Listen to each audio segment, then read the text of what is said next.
Rutgers begins their 144th season of college football in just 10 days. The Scarlet Knights will travel to Fresno State for a Thursday night game on August 29th.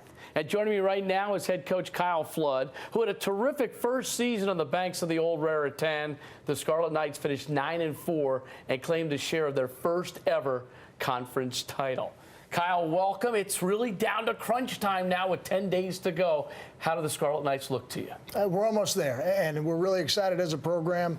We can't wait to get to that point. We get on the plane and we go out to Fresno, but we still got quite a bit of work to do, but it's been a good training camp so far. Do you use last year as a building block, as a stepping stone to the future? We really feel like last year was another step along the way to where we're going. When I got the job at Rutgers, I felt the time was right for Rutgers to win championships.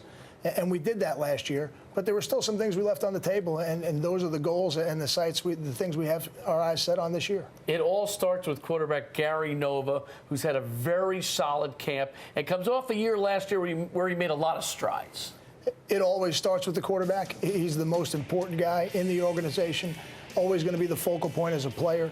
And Gary had some tremendous experiences last year, starting all 13 games. And just as importantly, has had a great offseason. And that offseason, to me, was capped by him being voted captain by his peers. And I think anytime you get voted captain by your teammates, it really speaks to the kind of leader that you've become. 22 touchdowns last year, 16 picks. I know he wants to cut down on that, but 57% completion percentage, up from 51. So already we've seen the growth in Gary Nova. A tremendous amount of growth. And his 2013 season really started right after the bowl game, and it went through spring practice into the summer program, and through the first 2 weeks of training camp, he's really been excellent. Hey, he had 5 touchdown passes last year against Arkansas, threw for almost 400 yards. Is that the kind of game that Nova really has in your mind? There's no doubt, and I think now that he has the experience under his belt, really what we want to see as a program, and I think what everybody wants to see, and we'll see this year, is him doing those types of things, maybe not 5 touchdowns every time, but that type of performance on a more consistent basis. He's got a big receiver in Brandon Coleman, 60 career grabs. Is the sky the limit for this guy? Brandon is a great example of what a Rutgers football player is. He has been unselfish at times in his career, and when it has been his time to make the plays, he's been there for us. And he's right up there with all the all-time leaders in touchdown catches. And when eventually he decides to make that move to the NFL, he's going to be somebody that the teams really covet, and he's going to be pretty high on everybody's draft board. I mean, he averages 21 yards per catch for his career. I would think you just want to give him the football. Brandon's a special athlete, and we will have more than a few ways to get him the ball. But the important thing is we're going to surround him with some other great athletes as well. And that's the way you force defenses to really defend the entire field. 6'6", 220. Is he the prototypical wideout for the NFL? I mean, I know we're talking a step ahead, but he's got that size. Eventually, that's what people will say about him. And he'll be the next in a long line of great receivers at Rutgers, guys like Kenny Britt, Tyquan Underwood, Mohamed Sanu. And then last year, guys like Mark Harrison, Timmy Wright have all moved on to the NFL. Brandon's got some work still left to do at Rutgers, but I got to believe that league is going to be in his future. Now, speaking of guys in the NFL, you've got Caleb Johnson now in offensive tackle who could follow in the footsteps of Anthony Davis, of Stapleton, of so many of these guys in the past who have excelled at Rutgers and made it at the next level. I think that this kid's got the potential. What about you? Caleb Johnson started for us as a true freshman, and he was a freshman All-American, but I think those experiences were good for him.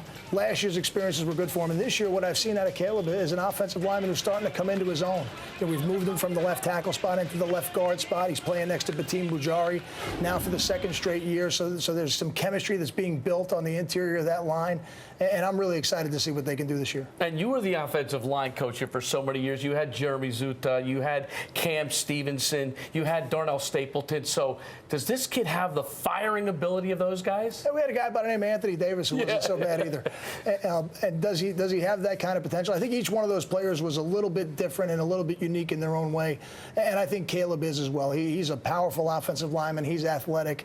And now in his 3rd year, he's really starting to come into his own. And I got a feeling he's just going to get better and better as the year goes on. And when you talk defense, you talk about the Morel Brothers, the twins, who give you great play on the line and at the linebacker position. Do you think Jamil and Jamal are the key to the Rutgers defense, which is swarm and what is it, Coach? Our defense swarms, our offense finishes, and we are going to be attacking at all times in every phase of the game. And Jamil and Jamal, they really do set the standard, and they set the standard really for how hard we play. You know, we try to measure that swarm in everything we do on defense. And those two brothers were also voted captains by their peers. A tremendous honor for them. Jamal Morel just got married last night, so we're excited for him and his family, and he'll be back with us on the practice field again tomorrow, and Jamil will be back out there as well with him. And you take those two guys and the way they play the game, and you surround them with guys like Darius Hamilton, Isaac Holmes, Marcus Thompson, and all of a sudden you got a pretty salty front seven.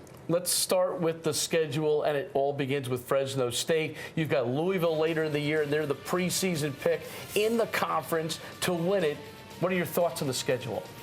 We're excited about it, and we certainly are not naive to what the future holds for Rutgers football. But this year we're playing in a conference that still has an automatic bid to the BCS. The American Athletic Conference. Let's let the fans know. Absolutely. And we're excited about that. And that is one of those things that was left on the table last year that we're looking forward to competing for and accomplishing this year. Exciting things to come. Let's look ahead to 2014. I know you like to only take a game at a time, but you've got home games in 2014 against Penn State, against Michigan, against Whiskey, and against Indiana.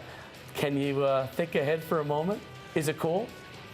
We don't think ahead. And I'm going to leave that to you, and I'm going to leave that to our fan base and our administration. But the Big Ten's exciting. It is. And the future of Rutgers football is exciting. And that future is coming, and it's coming quicker than anybody even realizes. But we've got a lot of work to do this year with our 2013 football program. And as we continue to grow, and as our recruiting continues to grow, 2014 will be here soon enough, and we'll be ready for it. I know you've got a lot of work to do right now, Coach, so it all begins in 10 days. Thanks for coming in, and we wish you the best of luck. We appreciate you having us on, and I look forward to coming back soon. That's Kyle Flood, the 29th head coach at Rutgers University. He's a local guy through and through. Grew up in Bayside, played for hallowed St. Francis Prep in Queens, and attended Iona College. Now he bleeds red in New Jersey. We'll be right back.